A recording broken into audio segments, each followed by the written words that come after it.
স্বপ্নের বাড়ি করতে এসে যে এভাবে চোখের পানি ঝরতে হবে কখনো ভাবিনি, কারণ আগের থেকে তো আপনারা আমার ভিডিও দেখতেছেন যে আমি স্বপ্নের বাড়ির কাজ করতে এসেছি। এখন আসলে একসাথে পারি না, টাকা পয়সার সমস্যায় তো এক ধাপে করে কিছুদিন গ্যাপ দিয়ে আবার আরেক ধাপ করি, তো বাড়িতে আসলাম স্বপ্নের বাড়ির কাজ করব, কিছু আস্তর টাস্তর করার দরকার আছে। আসলে বাড়িতে আসলে থাকার মতো জায়গাও নাই। এবারকার ঈদও বাবার বাড়িতে করছি, কারণ ঘর নাই দুয়ার নাই, কীভাবে থাকবো? যাতে একটা টিনের ঘর আছে সেটা তো থাকার মতন অবস্থা নাই, কারণ মাল সাবানা দিয়ে ফুরে রাখছি, সিমেন্ট কাঠ অনেক কিছু।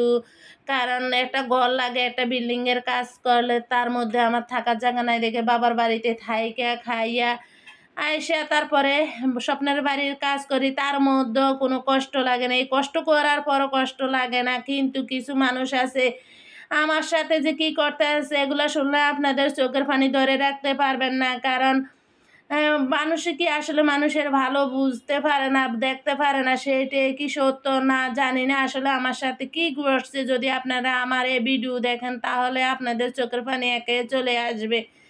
তো ভাবলাম যে আমি একটু সুন্দর করে বাড়িটা আস্তর করে নিই। আর এখানে যে পুকুর থেকে পানি তোলা নিয়ে যে আমার সাথে কি ঘটে গেছে আপনারা ভিডিওটা দেখলে বুঝতে পারবেন। আসলে কিছুই হয় না, এই পুকুর থেকে কোনো মাছ মরে নেই, পানি উঠাইছি। কিন্তু কিছু কিছু মানুষ আছে আমার ছাদের মধ্যে পানি দিছি, অন্য জায়গা থেকে পুকুরের পানি দেই নেই। তারপর আমার সাথে অনেক কিছু ঘটে গেছে, সম্পূর্ণ ভিডিও আমি কইরা রাখছি। যদি মানে ভিডিওটা সারা লাগে তারপরে আমি সারবো।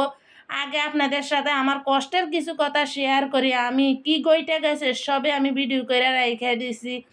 কোন কারণে আমার সাথে কি এত খারাপ হয়েছে, তাও আমি প্রায় মৃত্যুর মুখে পড়ে গেছি।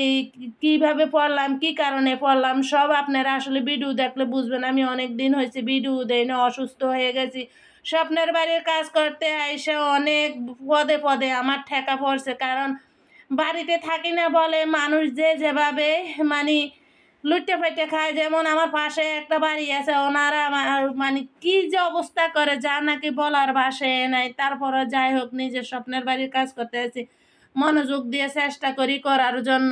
তো এখানে কাজ চলতেছে, ভাইগর বলছি যে যত রকমে হোক আপনারা কাজ চালাইয়া যান, কারণ আমি কাজ করতে বাড়িতে আসছি। এই ফাঁকে আমার আবার ছেলের পড়ালেখারও সমস্যা হইতেছে, ছোটো ছেলেরও সমস্যা থাকলে ঢাকা থেকে আসলে আসলে অনেক সমস্যায় পড়ে যায়। তারপরও মনে করছি যে বাড়ির কাজ মানে একটু হইলেও করা লাগবে, দুই একটা রুম যদি রেডি করতে পারি তাহলে আপনাদের সাথে শেয়ার করবো। এখানে আস্তরের কাজ যখন করতে আছে ভাইদেরকে বলছি যে আপনাদের কিছুটা ভিডিও আমি নেই। তাই আসসালামু আলাইকুম, আপনারা সবাই কেমন আছেন? আলহামদুলিল্লাহ আমি ভালো আছি। আসলে বেশি ভালো নাই, মনের দিক দিয়ে ভালো নাই, তারপর আপনাদের সাথে বলতেছি ভালো আছি, কারণ বাড়িতে এসে কিন্তু ভালো থাকতে পারিনি। এত কষ্টের মাঝে আপনাদের সাথে ভাবছি কিছুটা শেয়ার করি, অনেক দিন হয়েছে ভিডিও দেই না।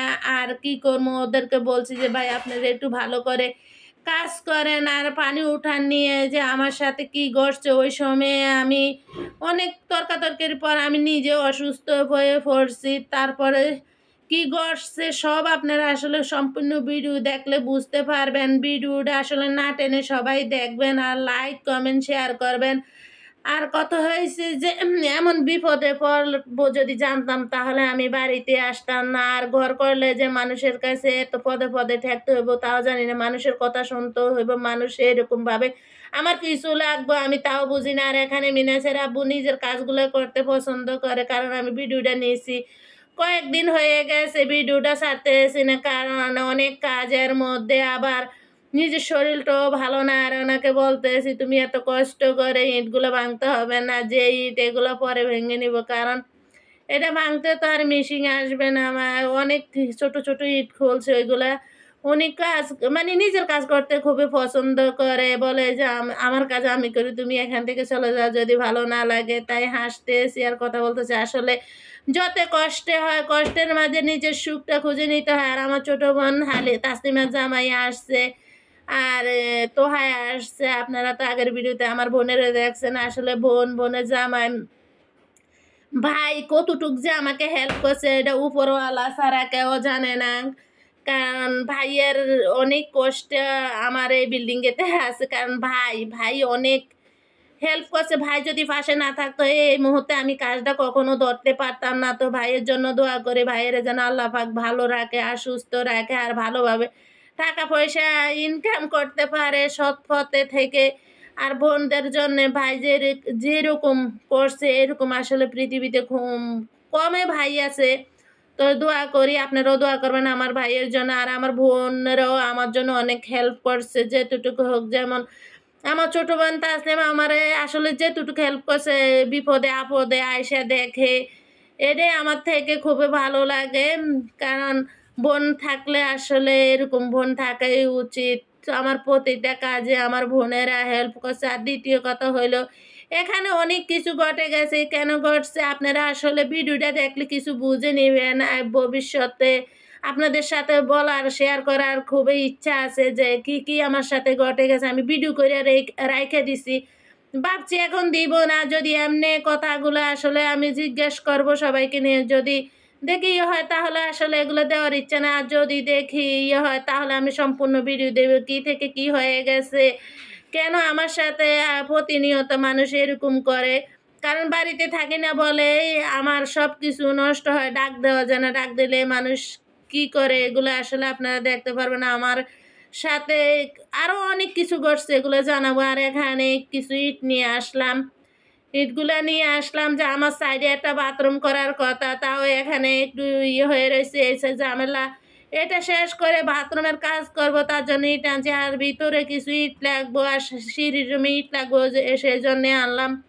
তো কাজ চলতে এসে আর এনে দাঁড়ায় দাঁড়ায় আল্লাহ যেটার সাথে কথা বলতে এসে এর আগে অনেক কিছু ঘটে গেছে, ঘটার পর দাঁড়াইয়া কথা বলে যেটার সাথে কি ঘটছে এটার জন্য আসলে আপনাদের অপেক্ষা করতে হবে। ওই ভিডিওটা আমি অবশ্যই দিব, কারণ মানুষ যে এরকম করতে পারে না, শুনলে না ইয়ে করলে আপনারা কখনো বুঝতে পারবেন না। আর আমি যে এরকম বিপদে পড়বো তাও জানি না। ঈদে রোজার ঈদের পর থেকে অনেক কিছু ঘটে গেছে, কেন ঘটলো সবে বলবো।